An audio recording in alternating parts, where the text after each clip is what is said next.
के साथ ही आप सब लोगों का स्वागत है।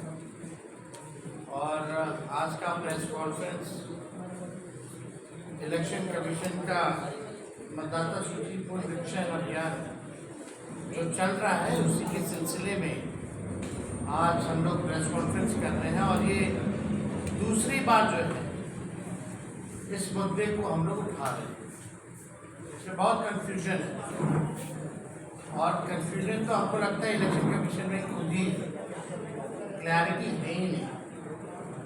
अब इसलिए हमको कहना पड़ रहा है कि इस अभियान में कई बार इलेक्शन कमीशन ने दिशा निर्देशों में कई बार बदलाव किया है। कभी योग्यता तिथि बदली, कभी दस्तावेज की प्रकृति बदली, कभी प्रक्रिया का जो समय सीमा होता है उसमें जो है इलेक्शन कमीशन ने बदलाव किया। और आप सब लोग जान रहे हैं कि ये किस प्रकार का पुनरीक्षण है जहां हर हफ्ते आदेश बदले जा रहे हैं, पुराने आदेशों को बदला जा रहा है। तो ये साफ दिखाता है कि आयोग स्वयं सुनिश्चित नहीं है कि वो क्या करना चाहता है। आयोग को पता ही नहीं, चुनाव आयोग को, कि वो क्या करने जा रहे हैं।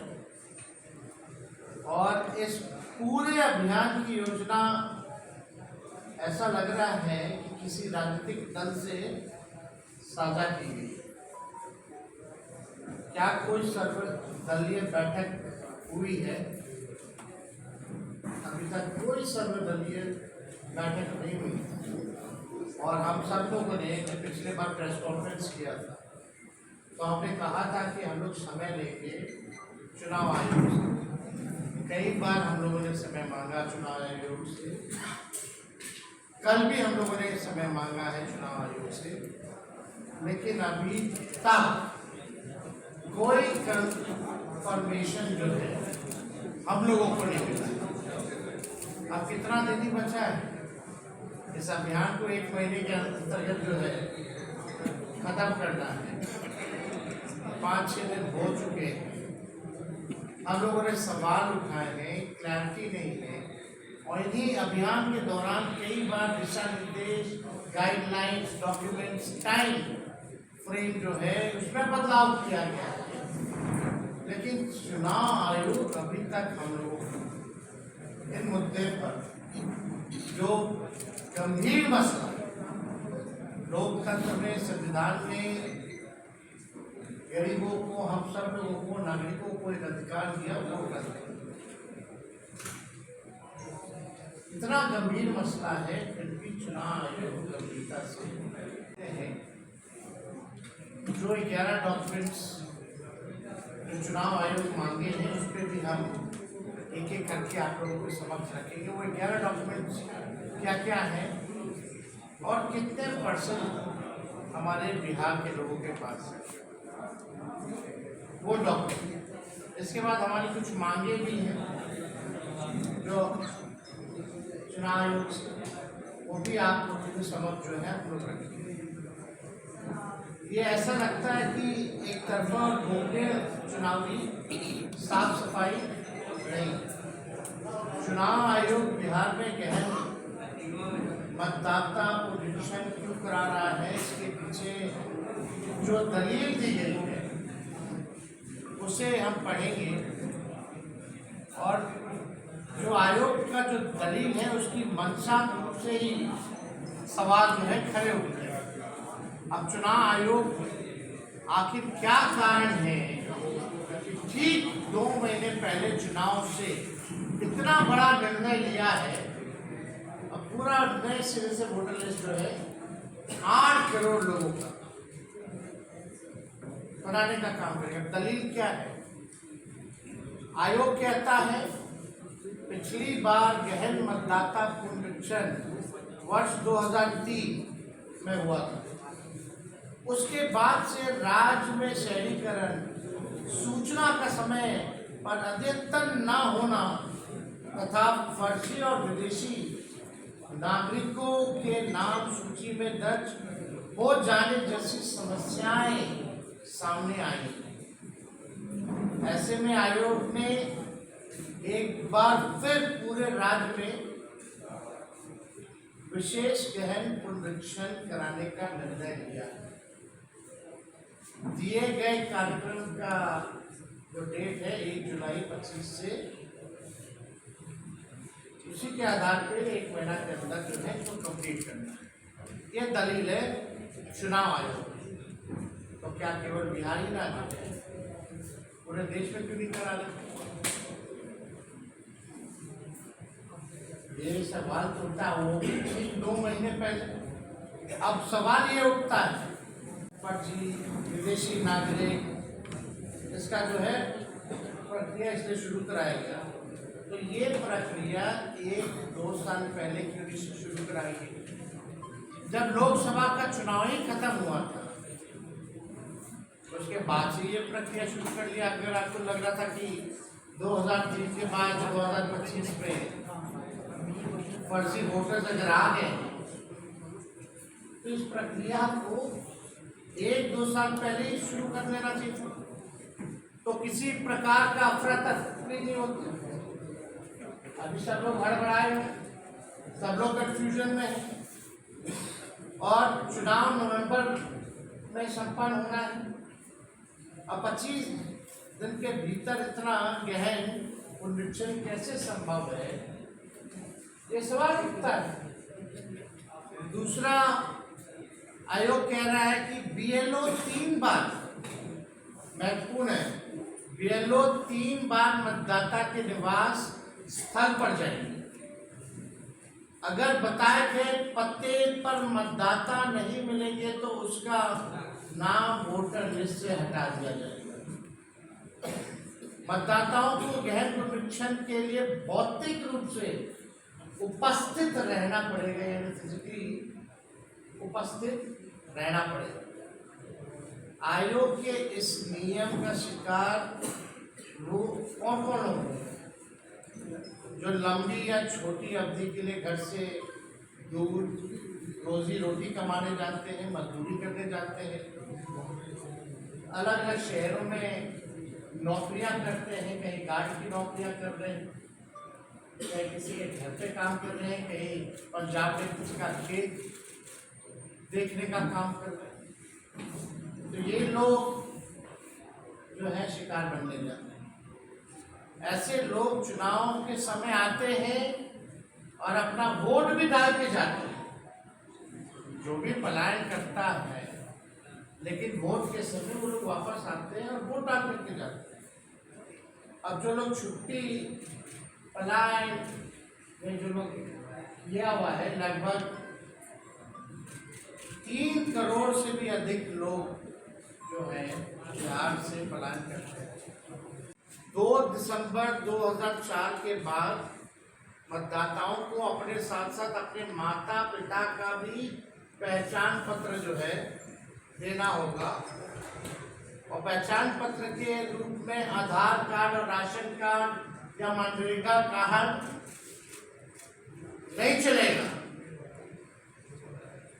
अब चुनाव आयोग द्वारा 11 दस्तावेज जो है मान्यता प्रदान की, लेकिन हम पहले भी आते हैं कई जगह कितना लोग आधार कार्ड नहीं बनते। ये तो सरकार के लोगों को बताना चाहिए। अब पूछना चाहते हैं कि सरकार के लोग या चुनाव आयोग पता करके बताए कि बिहार में कितने लोगों के पास आधार कार्ड है, लेकिन ये भी मान्यता नहीं है। अब आइए, जो 11 दस्तावेज जो मान्यता जो चुनाव आयोग ने दिया है,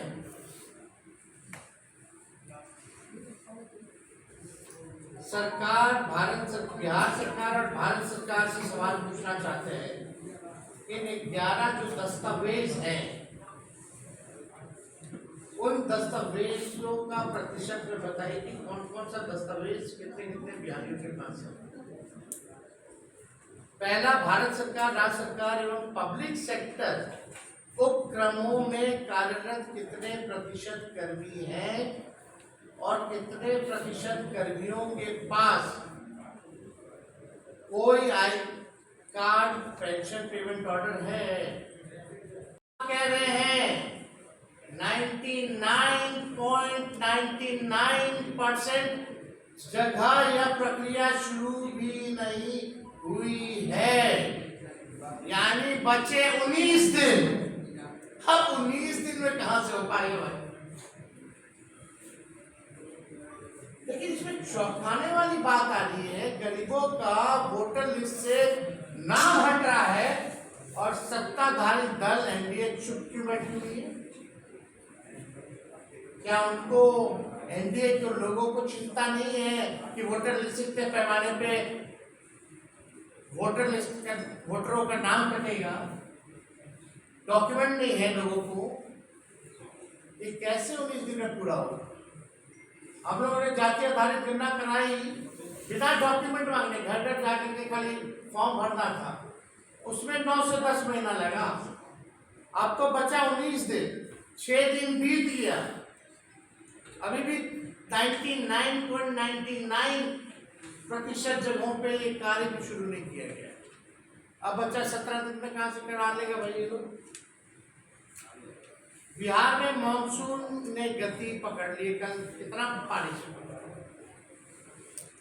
लोग अपना जान बचाएगा, इलेक्शन कमीशन को फॉर्म देगा, अधिकारी लोग अपना लोगों के जान आपदा बचाने के लिए, आपदा में लोगों को बचाने के लिए लगे रहेंगे, राहत देने में लगे रहेंगे। उनसे फोटो मांगेंगे, ला फोटो अपना माँ बाप का लाओ सर्टिफिकेट। क्या हो रहा है भाई? 73% आपको पता है बिहार फ्लड से प्रभावित रहता जो इलाके हैं, अधिकांश वही लोग गरीब पाए जाएंगे, दलित, अति पिछड़ा अल्पसंख्यक लोग। बिहार जब से हम लोगों ने मुद्दा उठाया, क्या इलेक्शन कमीशन के लोगों ने प्रेस कॉन्फ्रेंस किया है? जो हमने आपत्ति जताई है या प्रश्न जो हम लोगों ने पूछा है क्लैरिटी को लेकर, उसको लेकर के एक बार भी इलेक्शन कमीशन ने प्रेस कॉन्फ्रेंस नहीं किया और आयोग सूत्रों के हवाले से खबर चलवाता है। और यही सूत्र जो लोग हैं कुछ महीने पहले इस्लामाबाद, कराची, पेशावर कब्जा लिए, यही सूत्र सब है। मुझे लगता है लाहौर को बचा होगा, मतलब पेशावर तक पहुंचे, वही सूत्रों से ये लोग खबर चलवा रहे हैं। ये काम कौन करता है? तो लगता है कि इलेक्शन कमीशन का कंट्रोल ही नहीं रहेगा। अरे हमारे कई अधिकारी ये जान पहचान होता संभव है, हो ही नहीं सकता, वो तो ऊपर से आदेश है। लोग डरे हुए हैं यहाँ, जाने वाले कुछ करना है, बचेगा नहीं कुछ लोगों का। लूट का टाइम इज गेटिंग ओवर। जो लूट कर रहे हैं ये लोग बिहार में, रिटायर्ड अधिकारी के साथ मिल करके जो टीम है इनका पूजा पाठी वाला, टाइम इज गेटिंग ओवर, 2 महीना और है। एक्सटेंशन कैसे मिलेगा? तो वोटर लिस्ट करो, उनका वोटर खत्म करो, गरीब को वोटर लिस्ट से निकालो, एक काम में जो है लोग लगे हुए। मुख्य चुनाव आयुक्त स्वयं सामने आकर इस गंभीर मुद्दे पर प्रतिक्रिया क्यों नहीं दे रहे? वो मिस्टर इंडिया क्यों बने हुए भैया? जो मुख्य चुनाव आयुक्त है, एक लौता चुनाव केवल बिहार में, कम से कम अब तो आके जवाब दे दीजिए बॉस। मिस्टर इंडिया मत बनिए, आप आइए और सीधे जवाब दीजिए। अगर आपकी इंटेंशन ठीक है तो पॉइंट टू पॉइंट हमारे सवालों का जवाब दीजिए, शंकाओं और शिकायतों का जवाब दीजिए। बिहार में 90% लोगों का मानना है कि चुनाव आयोग ने विशेष गहन परीक्षण के नाम पर मोदी, शाह और नीतीश के निर्देश पर पहले से ही विपक्ष के मजबूत बूथों को चिन्हित कर लिया गया है कि किस बूथ किस विधानसभा से कितने वोट काटने हैं और उनके मजबूत वोटों में कितने जोड़ दें। यहाँ वाला तो वहाँ बोलता है, इनको क्या पता। यहाँ वाला तो हाथ खड़ा कर देते कि हो ही नहीं सकता है, फिर दबाव में कहाँ से करना पड़ा है, सब पता है। आपको लगता है कि आपके वोट बैंक को टारगेट करके किया जा रहा है? आपको लगता है कि क्या आपके अरे हमको क्या सत्ता में कितना दिन रहेंगे मोदी जी, जितना उम्र रहेगा उतने ना रहेंगे भाई। हम हो या आप हो, कोई रहेगा नहीं रहेगा, कोई चीज़ परमानेंट होता है क्या? लेकिन ये लोकतंत्र और संविधान पे हमला है ना। आप लोकतंत्र में आप लोगों को जो अधिकार मिला है आप वो छीन रहे। मेरा ये सवाल है, जिनका आप ही जानते, जिनका वोटर लिस्ट से नाम कटेगा उनके साथ भारत सरकार क्या करेगी? जैसे ही आप बड़ा सवाल है।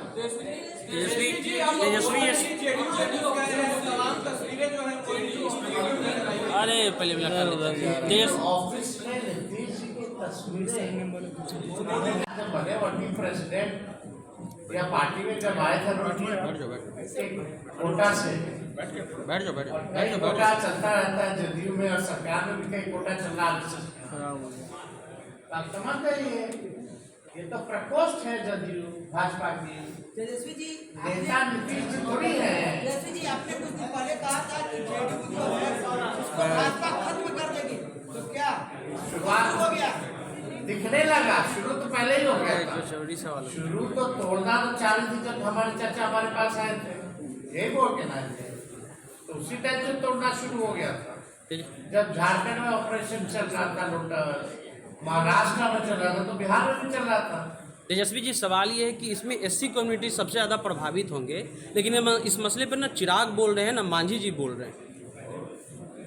कुर्सी है ना, थोड़ा और अच्छा मंत्रालय मिल जाए, कुर्बानी तो देता रहता है चिराग जी। किसका कुर्बानी दे रहा है मांझी जी? किसका कुर्बानी दे रहे हैं? आप शराबबंदी के बारे में नहीं बोलते ना। अब जो उनके समाज के लोग जो जेल में हैं उनके न्याय के लिए तो मुंह नहीं खुलता है। इन लोगों को क्या चाहिए? 2-4 सीट और चाहिए। जमाई आयोग का गठन हो ही जाना चाहिए। अब तो खुल करके जब कही ना कि सब जस्टिफाई कर रहे अपने अपने दबाव को, तो जब जस्टिफाई कर रहे अपने अपने दबाव को तो कर लो। आयोग बनाने में किस बात का शर्म है भाई? कम से कम कोई कार्यकर्ता तो जगह बचता तो जाता। तेजस्वी जी एक सवाल ये है कि अगर 19 दिन बचे हैं, चुनाव आयोग आप लोगों को समय नहीं देता है, तो आपका अगला स्टेप क्या हो? ये भी स्पष्ट करते चुनाव आयोग के अपने मिलेंगे, है ना?